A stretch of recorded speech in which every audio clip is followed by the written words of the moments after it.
As a change maker, you're dedicated to making a positive difference in the world. You love what you do, and you're good at it. But here's the thing. With all the things on your plate, you may struggle with finding the right balance between work and having a fulfilling personal life. And as the world becomes more complex, it may seem change, disruption, and uncertainty have become new norms in your life and work. But it doesn't have to be this way. I'm Miko Marquette Whitlock, and I'm on a mission to help changemakers like you improve your well-being while increasing your well-doing and changing the world without burning out. In every episode, my intention is simple: to share practical wisdom about the inner and the outer work required to take care of yourself while building a better world, especially when it feels like work doesn't love you back. So, let's get started.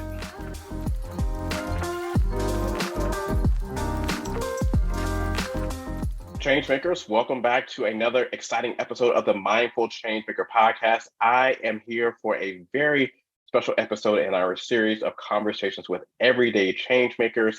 I am here with a friend, with a colleague, and I'm sure that you all are going to learn so much about this particular person and be inspired by their particular journey. We are here with Najeed Kassam. He is CEO of Keela, and I'll let him tell you a little bit about Keela a little bit later on. But what I want you to know about him in the meantime is that he is a proud husband and father of a rambunctious boy and husband to an amazing wife. He serves, as I mentioned, CEO of Keela, an impact technology company dedicated to empowering nonprofits with powerful data-driven software. I am privileged to be in partnership with Keela. I have been a part of your events. I've done consulting work with you and for the team. I've done webinars, and I know that you all are doing amazing work as part of the Canadian. I know that a lot of your base is in Canada, but I'm curious if maybe you can tell us a bit more later on about who else you all are serving in terms of markets. Absolutely. But with that being said, Najeed, I want to welcome you to the podcast. Thanks, bud. It's nice. I haven't seen your face in a little while. It's nice to see you. Likewise, nice to see you as well. And so we're going to go ahead and dive in. And I think this first question will give you an opportunity to really expand on the abbreviated bio that we shared at the outset. And I really love this question as an opportunity for you to tell people who you are. So I'm going to ask you this question. Who is Najeed? What do you want people to know about you as they listen to this interview? So you're starting with an easy one, right? Not existential at all. Well, firstly, it's an incredible honor to be here and to be on the pod and to sharing this stage, so to speak, with you today. I've obviously had a chance to serve on the N10 board with you. I've gotten to know you as a friend, and obviously we've done some work together. So very grateful. Thanks for having me on. Who is Najeed? No, I have no idea. But if you can figure that out, or ask ChatGPT, and they'll tell you. No, I think you said it. My most important job descriptions come as father, husband, and then I guess you have to say CEO at Keela. I'm sure I'm a lot of things. Being a dad, being a husband to my amazing wife, certainly occupied the pole position, so to speak, in my life. And I'm really grateful. Also, a lot of the work that I do is really stemming from what I'm building, what we are building, what I'm contributing to for the next generations. And that's really, I'm a recovering corporate lawyer. And when I left law, I thought to myself, I don't know if it was this eloquent or this articulated, but I have to think about my grandkids and my great grandkids and what I'm building and the structures that I'm breaking down and rebuilding to help build a better, more equitable, more interesting world for them. And my family has a long history of migration and immigration. So I think 3 of the last 4 generations, have left their homes, not usually by choice. And so the work that I do, the work that we do is so important. And I'm proud to be an aspiring change maker in all of that. So I don't know if that answers your question, but it's certainly a good place to start. Yes, it's a great place to start. And I do want to come back to what you shared about the family story. I think often, even if we're not conscious of it, those threads tie into why we do the work that we do and how we show up in the work. So I do want to come back to that. And before we move forward, I want to situate you and can you tell us geographically where you are? And the reason I ask this is because for many of the folks that are listening, they're based in the US. And when we think about this type of work, I think we tend to center the US. And so I want people to understand that people are doing this work all over the world. So I'm based in Canada, in beautiful Vancouver, British Columbia. Keela's work is very much US-centric, ironically. Most of our clients are American. We have a significant customer bases in the US and Canada, and then global customers in Australia, New Zealand, and the UK. So we are growing globally. There are so many opportunities to empower fundraisers and nonprofits across the world.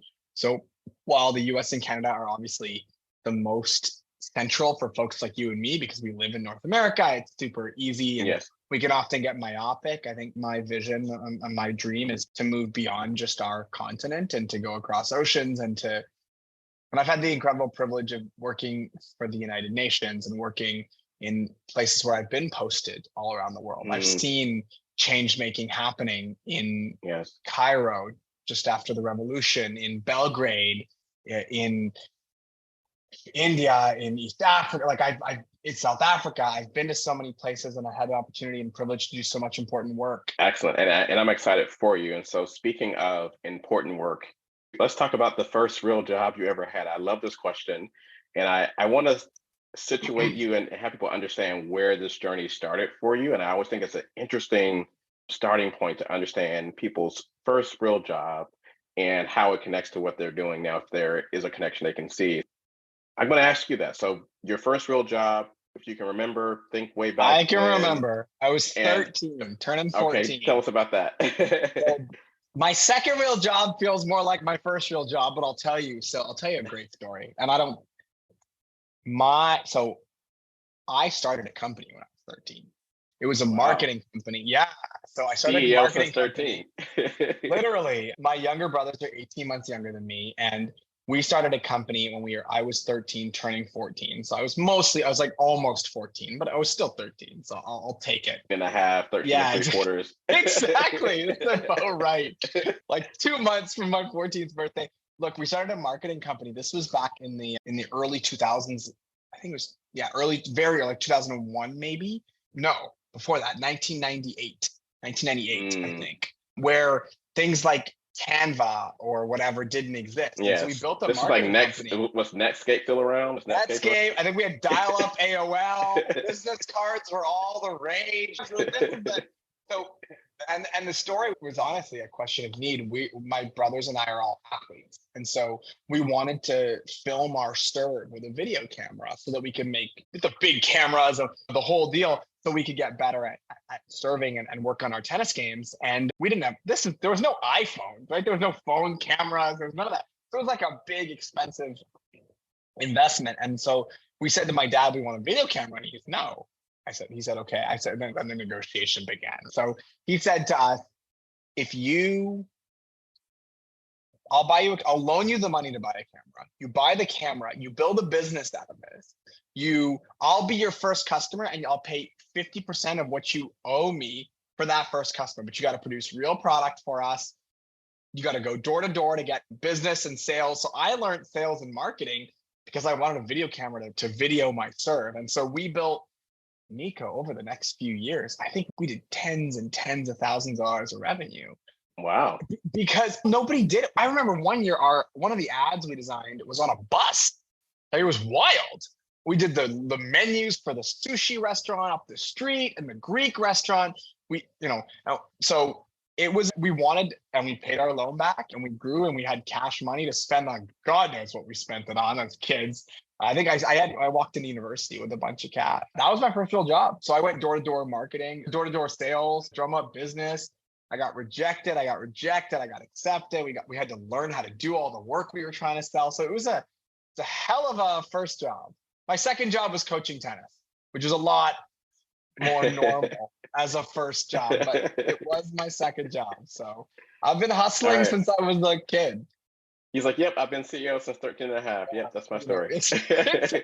So take us forward from first job as CEO, and I think it was the second job you said tennis coach, is that right? Yeah. Okay.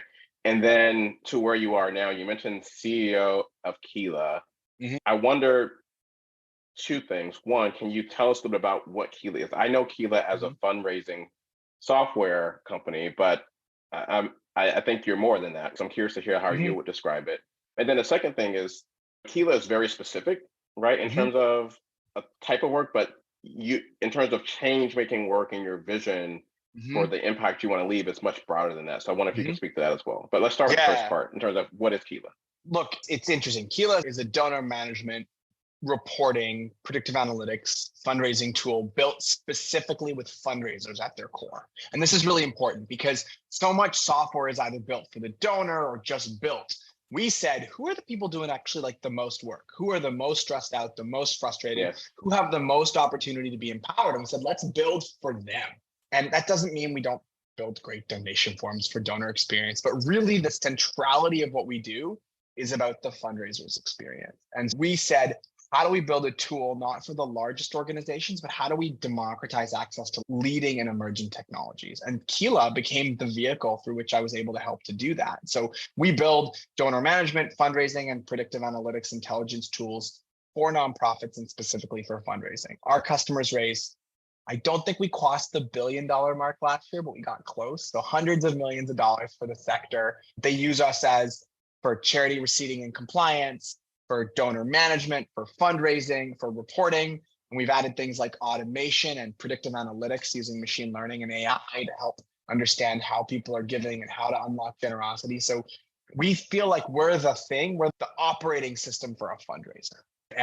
And it's pretty wild that we have tens of thousands of fundraisers using our tools every day or every week, and they love what we do. And they're really part of our journey. And I think that's what makes us really special. Apart from the AI and the automation and all the cool stuff, centered to what we build and why we build it and how we continue to evolve the tools to solve for fundraisers. And Keela is a tool used by thousands of nonprofits across the world, especially in the US and Canada. And we hope to be the best tool in the sector for kind of small and mid-market nonprofits that fundraise. Yes. And our goal is to say nonprofits shouldn't have crappier technology than for-profit businesses. In fact, nonprofits should lead on emerging technologies because we need all the damn help we can get, right? This sector needs as much support, as much rocket fuel, whatever term you want to use for it. And I think we have an opportunity to be that technology. And it's one of the reasons I know you love Keela so much, because you see that when you do our work. And we're so grateful to all the amazing community we have that's building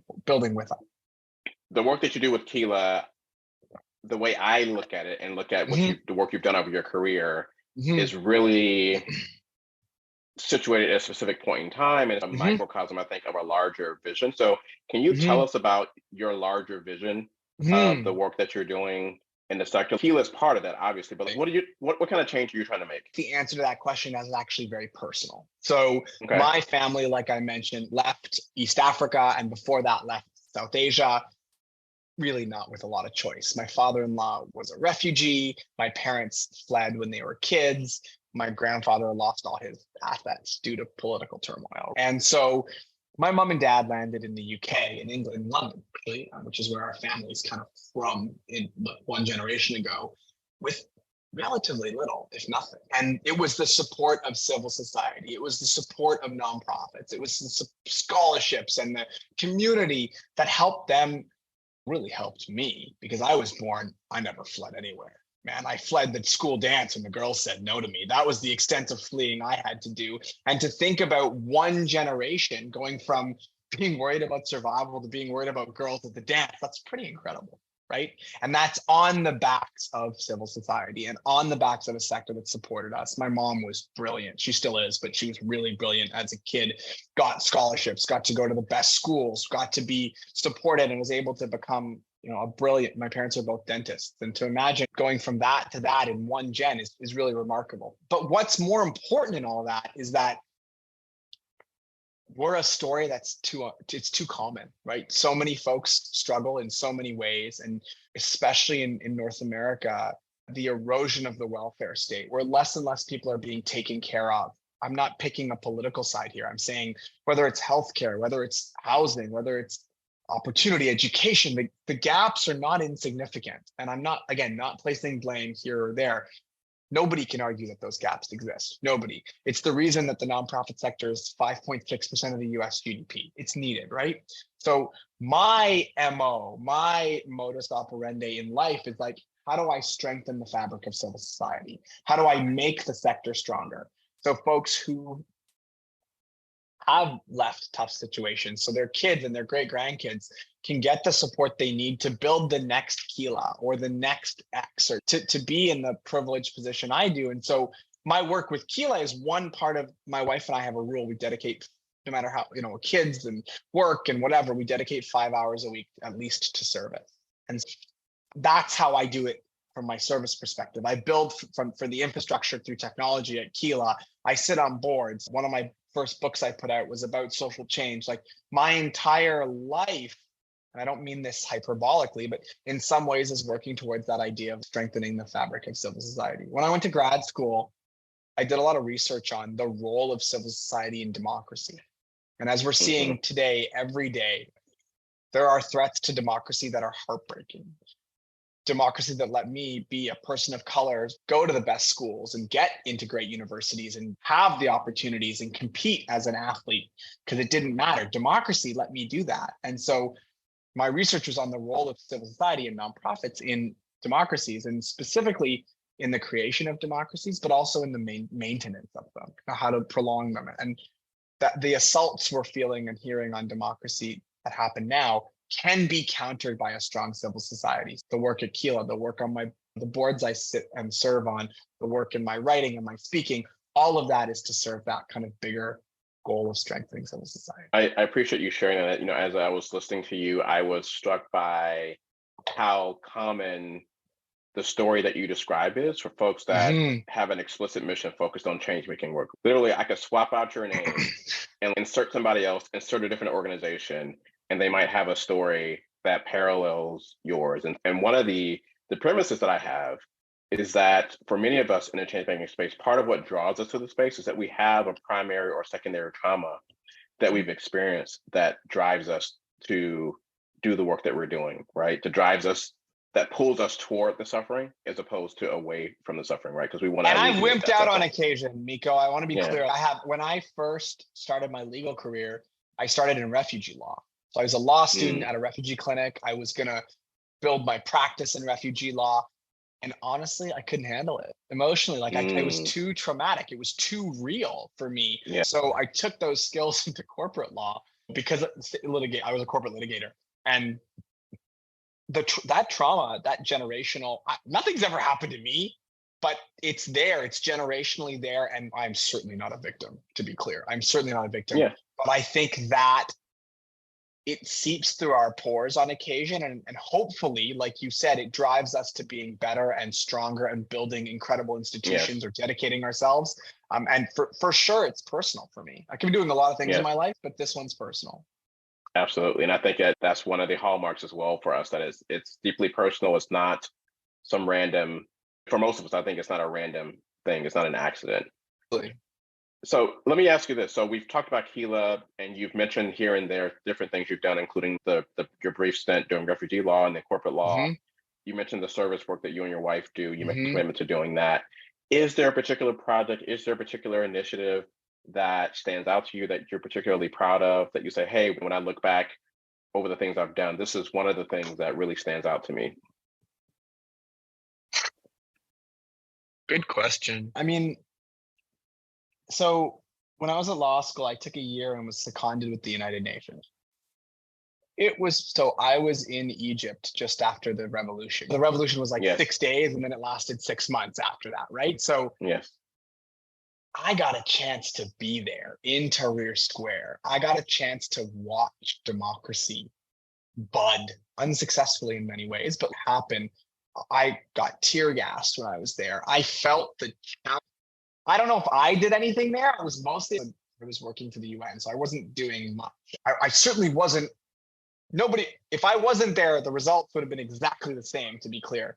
But I got to experience and watch heartbreak, hope, dreams, power play out. And it was remarkable. It was remarkable, Miko. I'll never forget it. I'm sure there's a lot of stuff I've worked on that I'll forget. I will never forget the feeling of being in Tahrir Square. For months, right? Or at least I remember I lived right off the square, and it was remarkable. It goes back to that civil society work, right? There's lots of theories and lots of political scientists that have opined and hypothesized around why democracy, the beauty of the budding of it, and the ultimately struggle Egypt has gone through to establish the robust democracy we all hoped and dreamed it would have. One of the causes, and a bit of my research before this was like the role of civil society, the role of nonprofits, the role of political parties and unions and all these non-corporate, non-governmental institutions. And it played out in real time for me. I got to watch it happen. And while I'm not a technologist instinctually, I'm still very old-fashioned in many ways. The raw power of technology to build infrastructure to support the development and the sustenance of civil society, I think a lot of it came from watching it, right?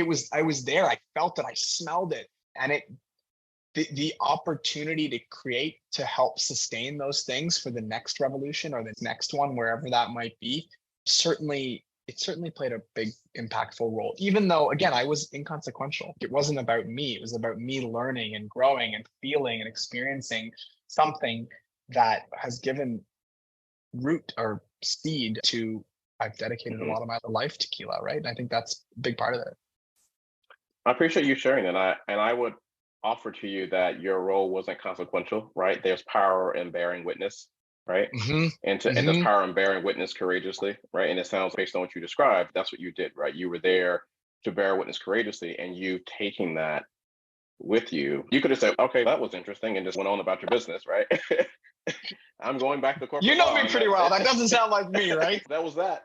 Yeah. I got your selfie, posted on Instagram, and left. Had good shawarma and I'm out. No, that was definitely not the lasting effect. No. And I think, obviously, it's interesting because I didn't get to see my parents or my grandparents or my great-grandparents go through struggle like that. But to see the rawness of that struggle, I don't know if it like reminded me or generationally reminded me about this shit's real. Excuse my language, but like it's real. And I think that sometimes I live in a very privileged world. You live in a very privileged world and circumstances where sometimes we forget how real things can be. And so whether it's for our grandparents or our people that live 12 blocks from us sometimes, right? And it definitely left a mark. And I'm sure there's other stuff that I've worked on or done or whatever that have left big imprints, but that's the one that certainly sits right here for me. Yes. And I think that, and even if you don't recognize it, I think even just the way that you're sharing, you're keeping the memory of that alive, right? And the lesson from that, right? And for you, the connection between that work and how you really center democracy and civil society work. So I think that is something, and it's not to be understated. All right, it's time for a break. We'll be right back after a brief message from our sponsors. Changemakers like you are driven to do more and more, often with fewer and fewer resources. But there comes a breaking point where your passion dwindles under the weight of pressure, the mission suffers, and you feel like you love the work more than it loves you back.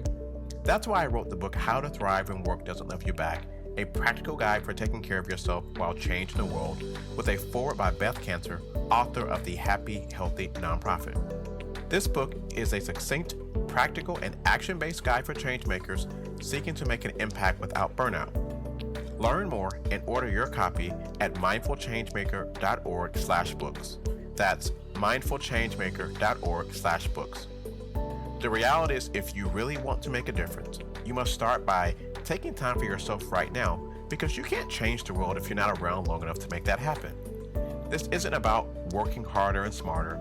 It's about making a commitment to work differently so you can take care of yourself while making an impact for the long haul. In How to Thrive When Work Doesn't Love You Back, I share practical strategies grounded in the well-being while well-doing change framework. And I wrote this book after experiencing more than my fair share of burnout and overwhelm in the name of saving the world during my previous career in government and nonprofit work. I share what I've learned to be the most impactful strategies from my personal practice and my experience helping change makers around the world just like you create lasting balance in their lives. These are the same strategies I teach teams and organizations through my live trainings, self-paced courses, coaching programs, and tools like the Intention Planner. Each chapter has a summary of key ideas and a checklist of practices you can start implementing right away. I know you need practical strategies and resources to help you create sustained balance in your life and work so you can lower your stress level and focus on getting the important things done right now.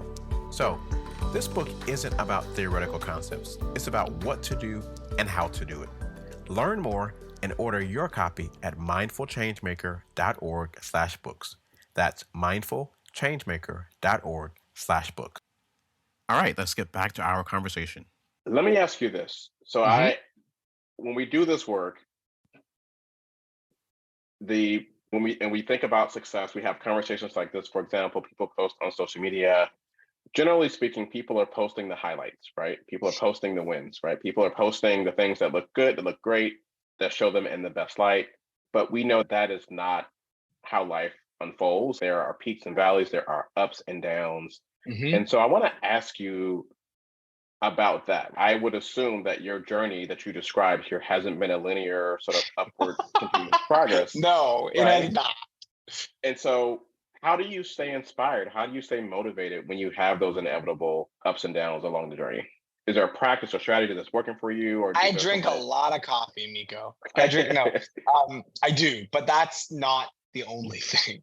Okay. So thankfully, a couple things. First, I surround myself with really friggin' smart people who align with what I believe in or the goals I have, people who are smarter than me. And that starts with my wife, right? People who give me perspective, they give me energy, they kick my ass on occasion, they challenge my assumptions, they support me when I'm struggling. And I think there are more lows than highs, to be honest. And one of the reasons I don't have social media is because I don't want to paint this BS picture of what my life is or isn't. And I'm private too, but I don't think it's fair to myself or to the people. I have a relatively large platform, so to speak, and I don't want to pretend because I don't have the energy to share everything. And because of that, I don't want to pretend my life is something that it's not, right?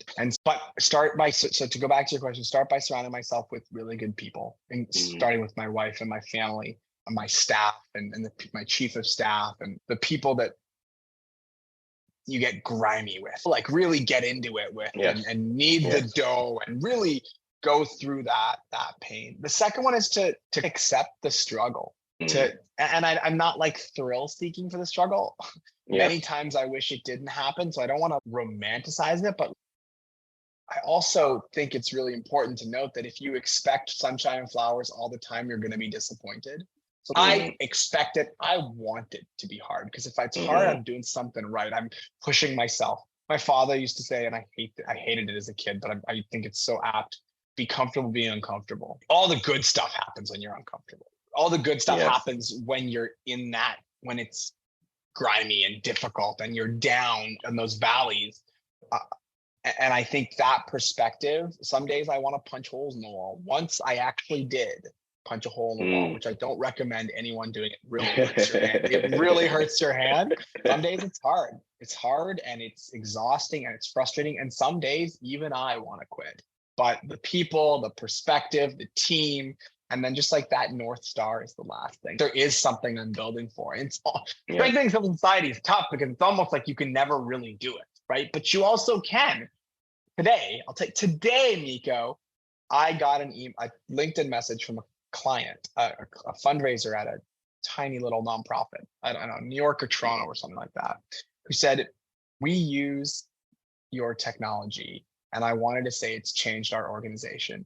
Thank you, and please can we be connected?" And I thought to myself, damn, like you forget between dealing with payroll and product and hiring, I don't know, performance management, like this is actually doing something. And all the stuff that we just talked about actually does happen on a daily basis to people whose lives are transformed and who are more importantly, helping transform other lives.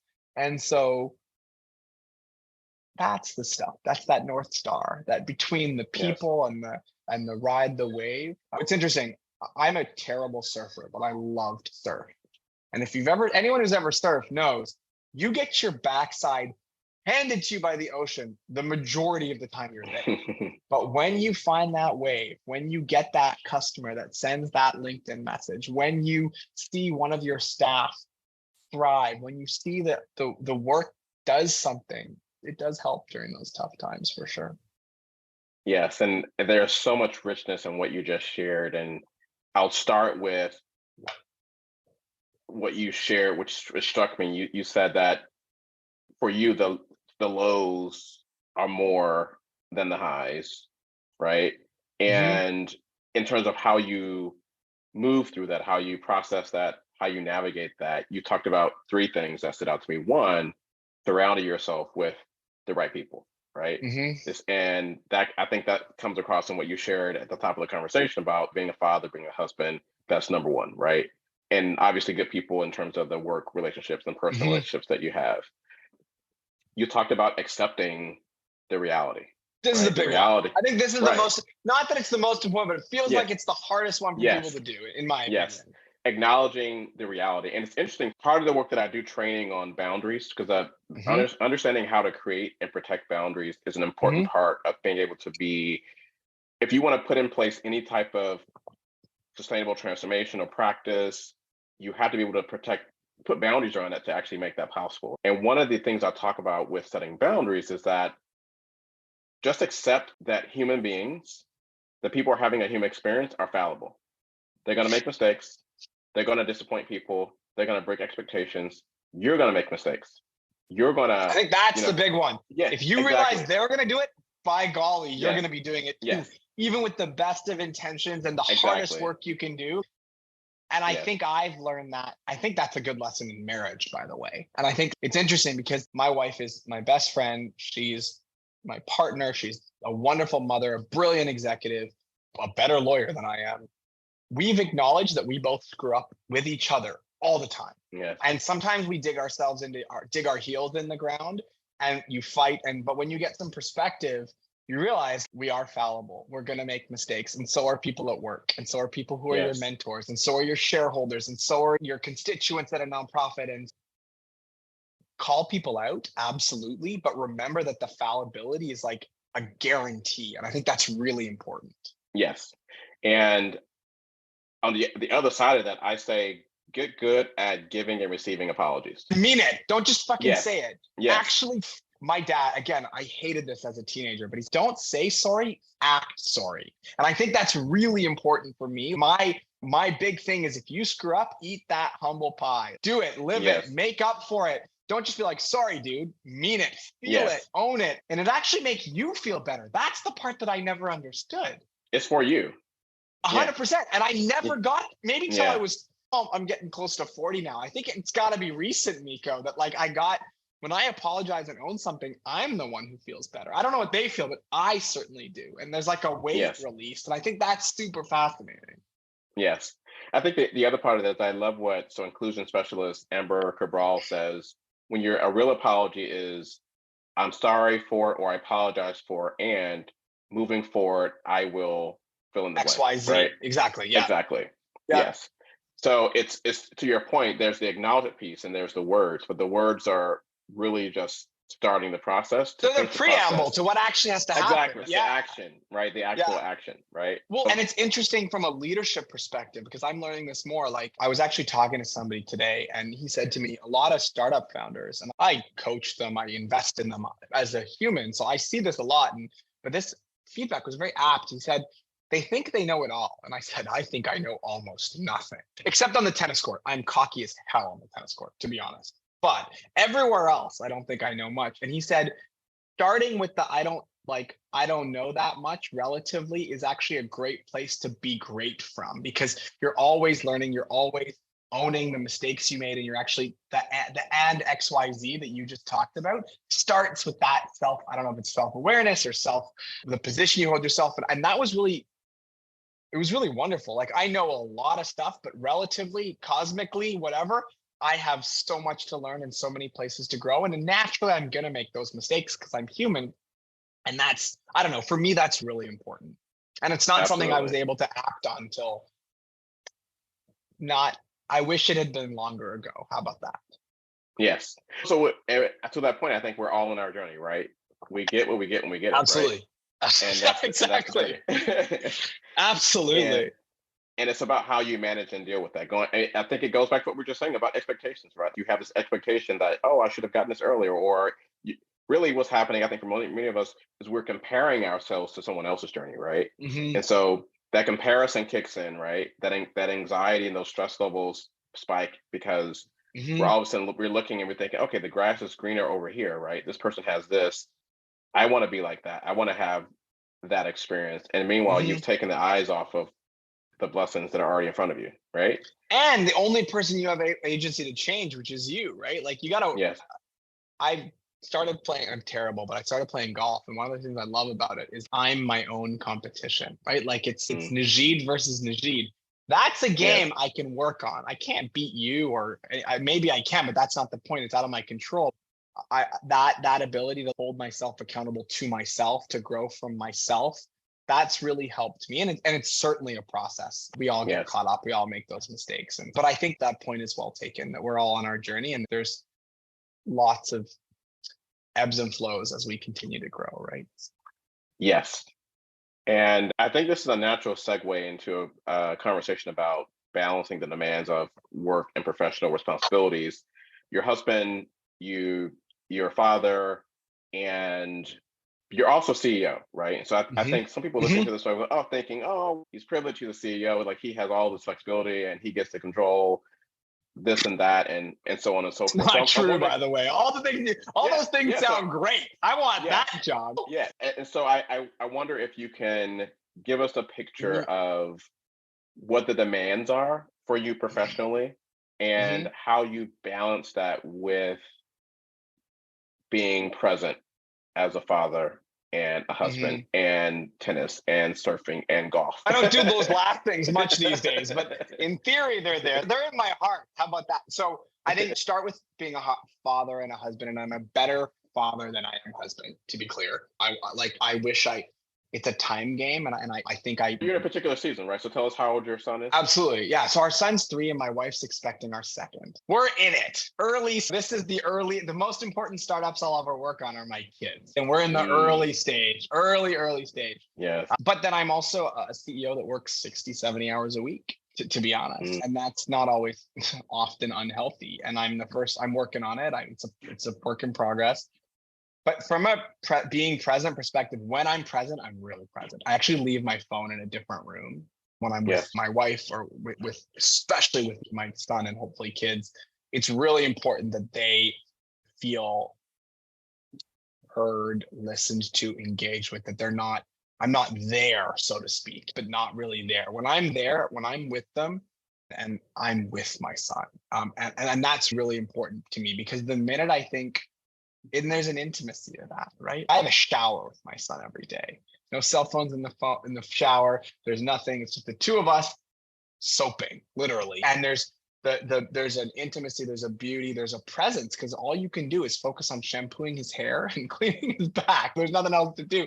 And the conversation, the intimacy is so important. And when we're at dinner, I will leave my phone in my office or upstairs or something to really focus on being there, talking. I'm actually hearing and listening what he has to say, not just, being so much in being distracted. I hate this idea of being distracted with them. My wife, I'm not as good at that, but I do try a lot to do the same kind of thing.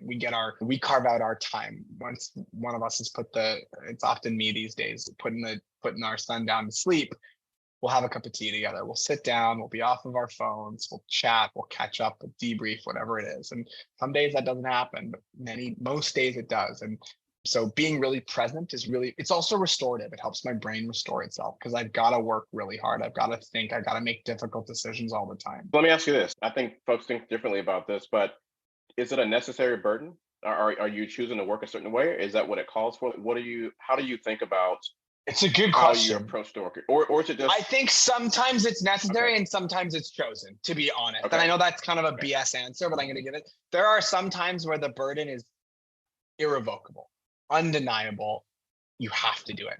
But there are some times, and this is where I can be better to be self-aware, is where I live the burden, but I don't probably need to. And sometimes you're so tuned into being the guy when you've got to be the guy, so to speak, to holding that burden when you don't have a choice, that you're unable to de-burden even when you do. It becomes a default. Exactly. Exactly. That's a really good way to put it. And so I would say sometimes, yes, it's the burden that comes with a job. And sometimes I need to get better at unlocking from it or moving, changing my position, if that makes any sense. Yes. And it sounds like, if I'm unpacking what you're sharing, of course, you're making time for your family, and you talked about, Yes. okay, you have time with them and you make that time count by being fully present. Yes, And you sir. talked about the one distraction, it seems like one of the primary distractions is the phone. So you're aware of that, you're conscious of that, and you Yes. have taken action to address that.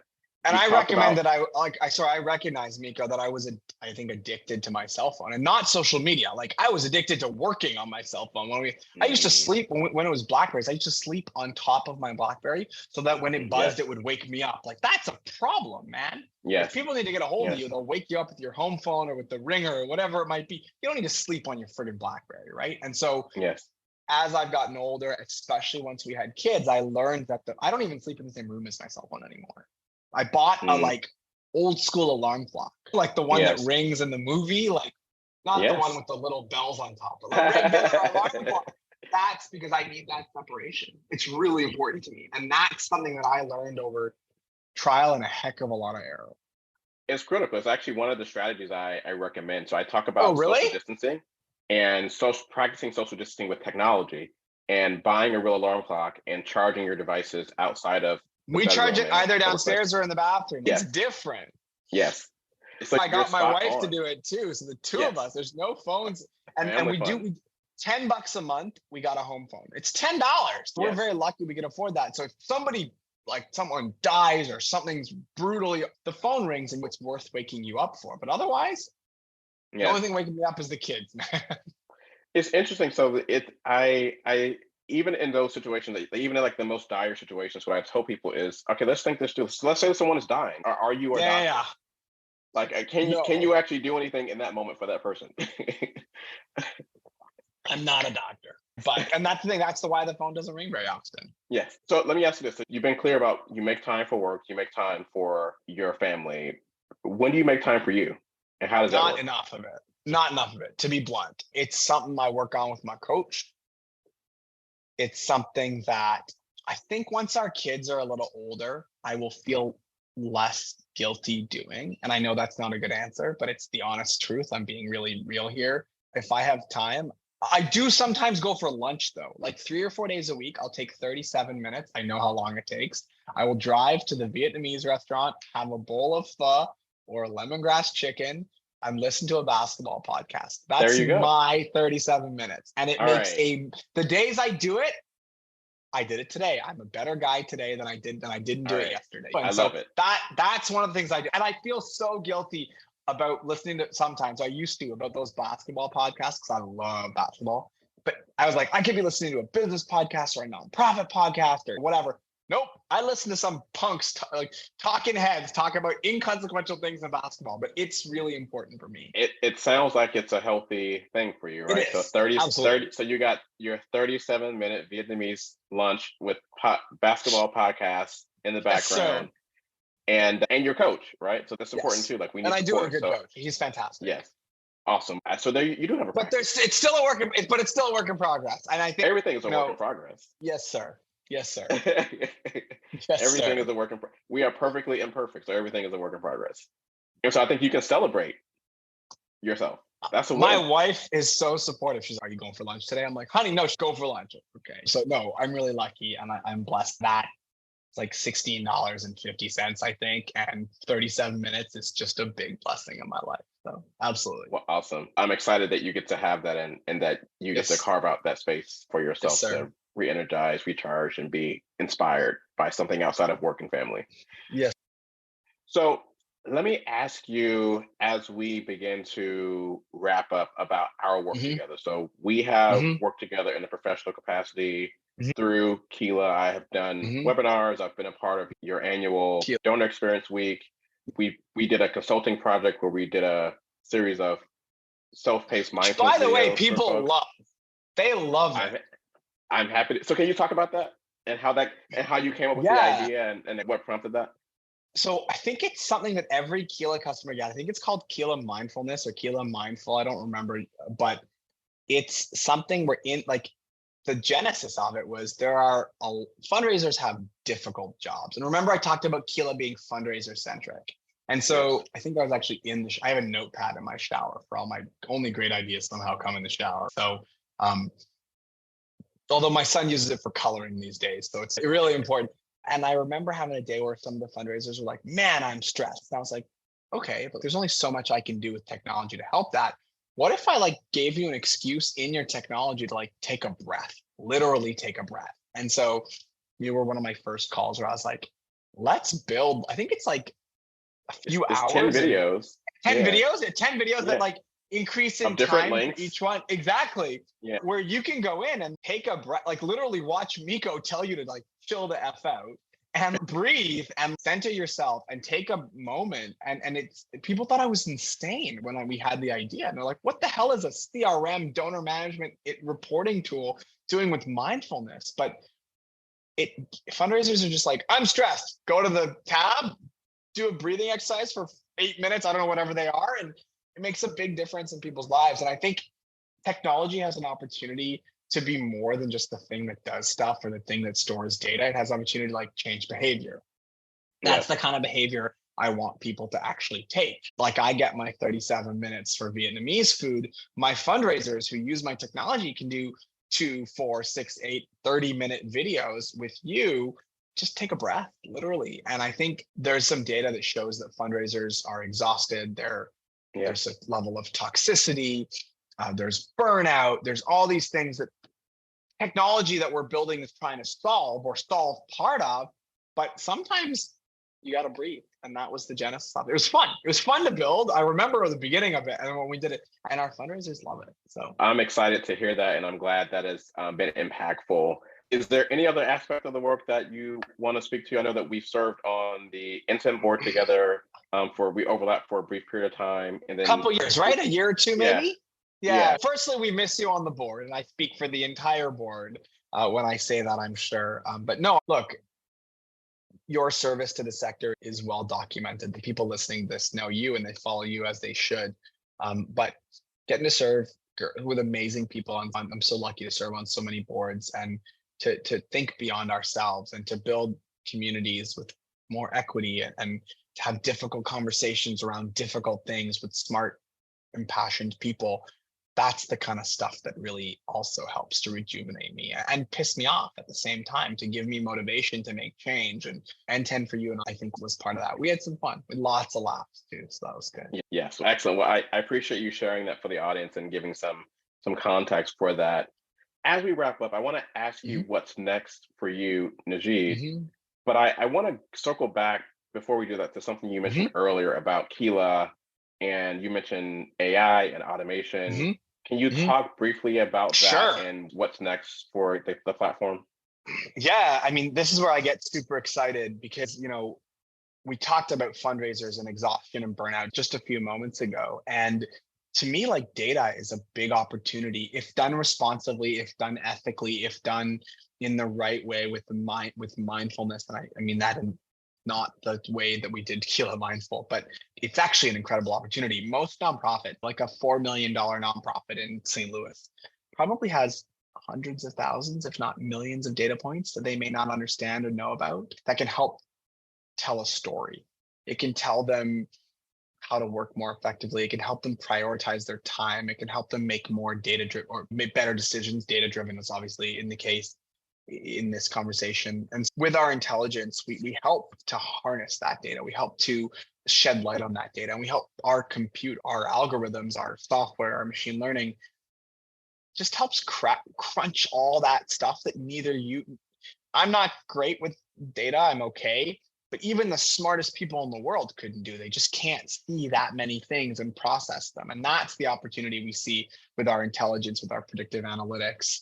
And with regards to automation, sometimes you just forget to do stuff or you don't need to do it manually. There are so many things, processes that we can and should be doing as fundraisers that we just don't have the bandwidth to do without a little bit of help. So for example, there's a data point somewhere that says when someone makes a gift, you should thank them 7 times. Who the hell has time to thank a $12 gift 7 times?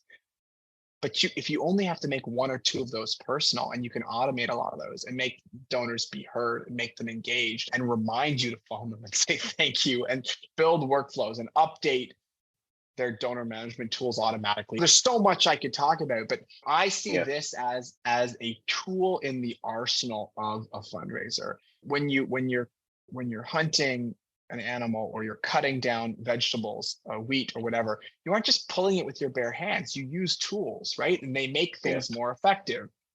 They make the burden on the farmer or the hunter or the fundraiser a little bit less. If we can use emerging technologies to make that burden a little bit or maybe a lot less, to give them more time to do what they're really good at, which is strengthen relationships, rely on experience and instincts, and let data be a guide, a support structure to all of that.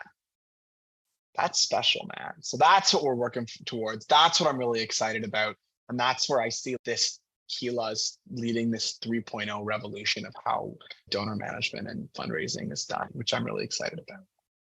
Well, that is awesome. I'm excited to see how it unfolds. And I am particularly delighted that it's something that's going to be accessible to small and mid-sized organizations. Yes, often when we talk about these kinds of technological changes, it often can be out of reach, at least initially. It can be out of reach, especially with emerging tech for organizations that are a little bit that are smaller. They may not have the bandwidth or the resources and so on. And so I think that it's so amazing that you are figuring out within the tool and platform that you have how to make that available to small folks. nonprofits need all the damn help they can get, right? Let's be honest. They have less staff, less resources, and big responsibilities. They're the most numerous. They're often the most direct in the implementation of their services and the constituents they serve. They're the ones that we want to give a really big leg up to, not just the big guys, so to speak, right?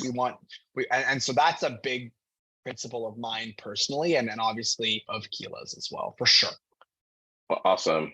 Anything else you want to say about what's next for you? What's next for Keela? No, being a dad to another little boy is really exciting for me, and that's really exciting. And then I think for Keela, it's like leading this revolution, evolution, whatever you want to call it, where like I want fundraisers not to be scared of these technologies. I want small and mid-sized fundraisers to say, it doesn't need to cost $100,000 to get the best technology that can really transform how they work. And I want data to not be a scary word to fundraisers. I worked on a passion project called the Certified Data-Driven Fundraising Program. I think it's datadrivenfundraising.com or datadrivenfundraiser.com. And it's like continuing education for every fundraiser about how to use data. What is it in the fundraising world? How do I get fluency in data literacy and all these kinds of things? And so making people not be frustrated, annoyed, another piece of technology. Oh my gosh, this is exciting technology. That's the switch I want to flip, and what we as Keela, but also me as Najid are really working hard to do. And I want to put out there too for something to just expand the imagination of what's possible with Keela and just in the broadest sense, your approach to this. Because what you're talking about is simplifying a process. And I understand that the market that you're focusing on are small to mid-sized organizations.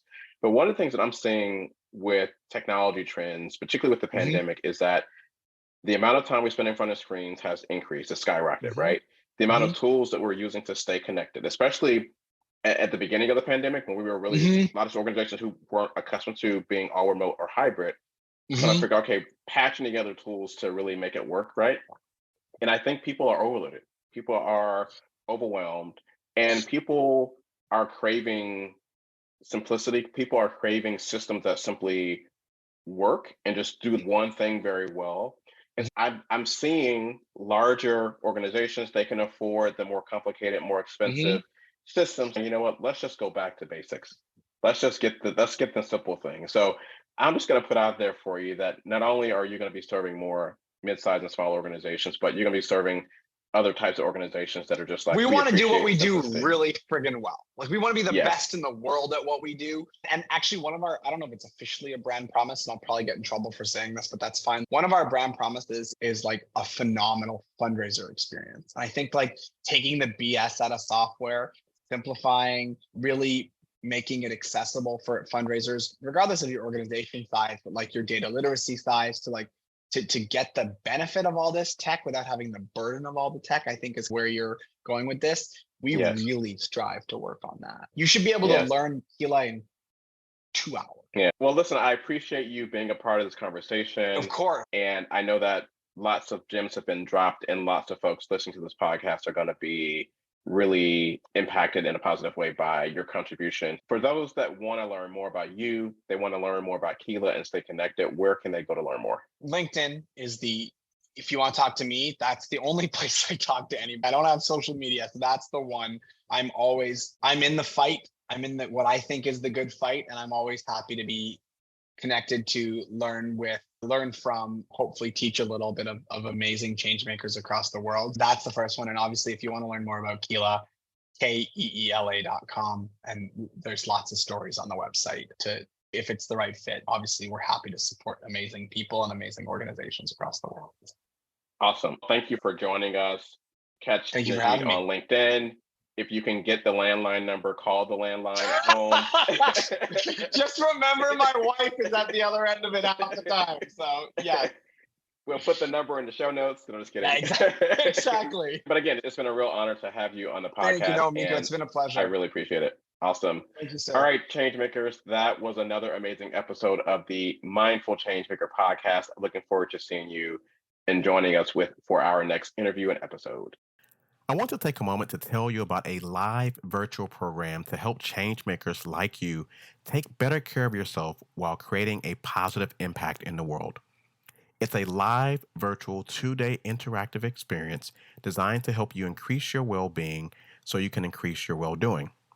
This retreat focuses on practices and strategies connected to the change framework for well-being while well-doing from my latest book, How to Thrive When Work Doesn't Love You Back. The framework addresses the U.S. Surgeon General's 5 essentials for workplace mental health and well-being. Learn more at mindfulchangemaker.org/retreat. Again, that's mindfulchangemaker.org/retreat. During the retreat, we tackle the inner work of things such as guilt about not being able to always get it all done, fear of setting boundaries, the anxiety of imposter syndrome, and adjusting to the world of hybrid work, among other things. We'll also tackle the outer work of things such as setting intentional goals, effective priority setting, especially when everything seems urgent and important, setting and protecting boundaries, and making space to rest and recharge in a sustainable way.